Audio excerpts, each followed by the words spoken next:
qué hablamos cuando hablamos de mitología? ¿Qué hablamos cuando hablamos de mitos? ¿Qué es un mito y qué es la mitología? Esas cosas que no les quedaron muy claras en el trabajo, por lo que he visto, vamos a intentar explicarlas un poquito más.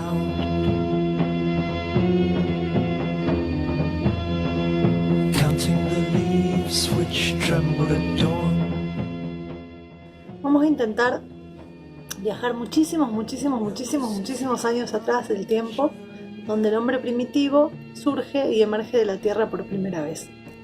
En ese espacio, en ese tiempo, donde era todo nuevo, donde nadie sabía nada de lo que pasaba, el hombre empieza a ver los fenómenos naturales y empieza a preguntarse qué cosas, qué significan estas cosas, de dónde vienen. En ese contexto, el hombre primitivo necesita dar una explicación a estas cosas que iban surgiendo en su vida cotidiana. El sol, la luna, las estrellas, los fenómenos atmosféricos, tormentas, las plantas que crecen, los animales, nuestra propia vida. Nosotros tenemos explicaciones científicas hoy que nos dan las respuestas a estos interrogantes que podemos tener. En cambio, en esa antigüedad nadie las tenía. Entonces el hombre lo que empieza a hacer es buscar respuestas a través de historias que ellos mismos iban inventando. Y cuando digo la palabra inventar, no quiere decir que ellos lo inventaban creyendo que era una mentira, sino que lo consideraban totalmente cierto, ¿sí? Esa explicación que ellos daban, que son los mitos, que nosotros conocemos hoy en día como mitos, eran las explicaciones religiosas que ellos le daban a estos fenómenos. Entonces, el sol era un dios, por ejemplo, para los aborígenes americanos, para los egipcios también, el sol era Ra.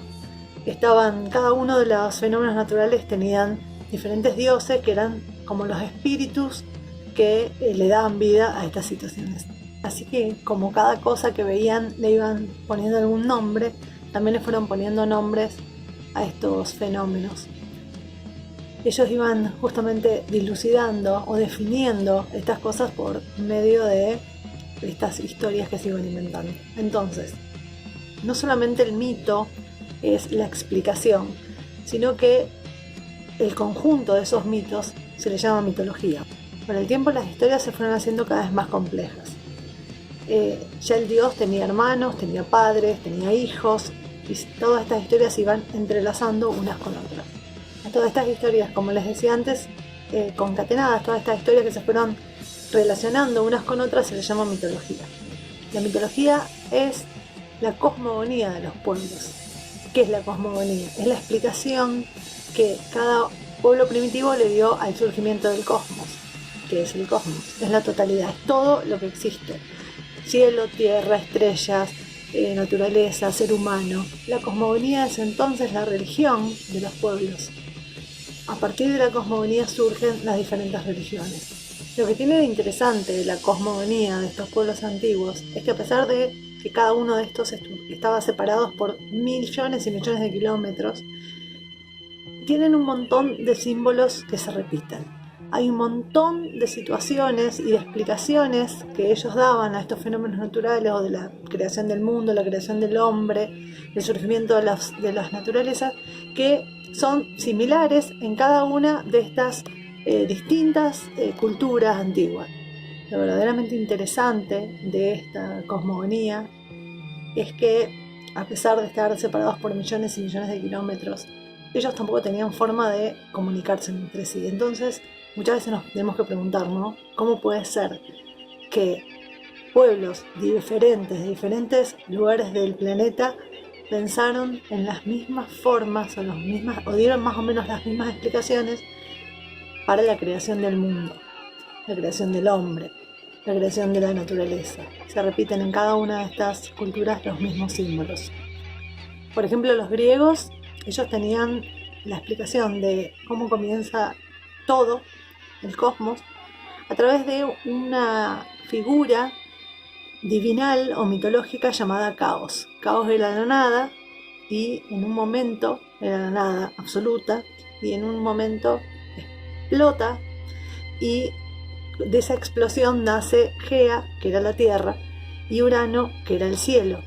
Y también surge Eros como una fuerza primitiva de la creación, una fuerza primitiva del amor. Entre Gea y Urano, más Eros, comienza la vida en la Tierra. En Egipto, por ejemplo, la creación es muy similar. En vez de existir caos, existía Num, que era una especie de océano infinito. Ese océano infinito que contenía el todo y la nada. En un momento Num se reconoce a sí mismo como una divinidad y se autonombra Ra. Ra es la divinidad absoluta de los egipcios. A través de su aliento, Ra empieza a crear vida.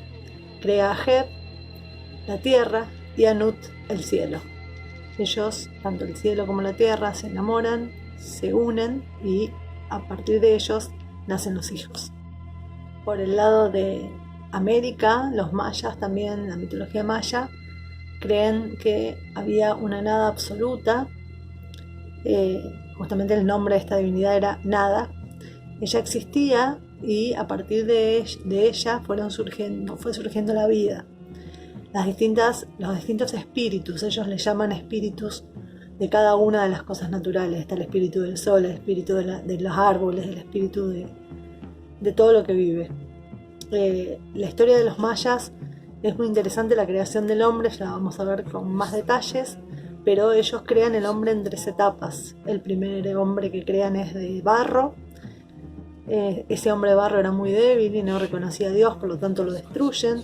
Hay una segunda forma de crear al hombre que es a partir de la madera.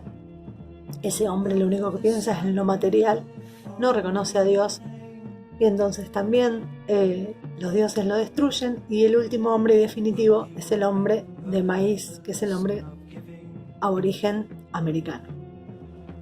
En la mitología oriental, por ejemplo en Japón también, solo existía el silencio. Para ellos el silencio era lo que reinaba en un principio.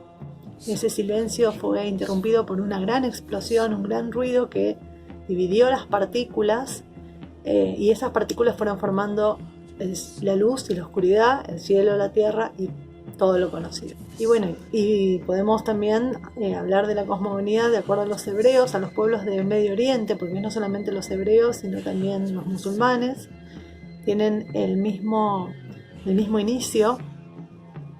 En el principio estaba la nada, solo Dios era único y omnipresente. Dios separa en un momento el cielo de la tierra, la luz de la oscuridad, y a partir de eso en 7 días va creando todo lo conocido hasta la creación del hombre, en distintas etapas también a través de su aliento y de su palabra.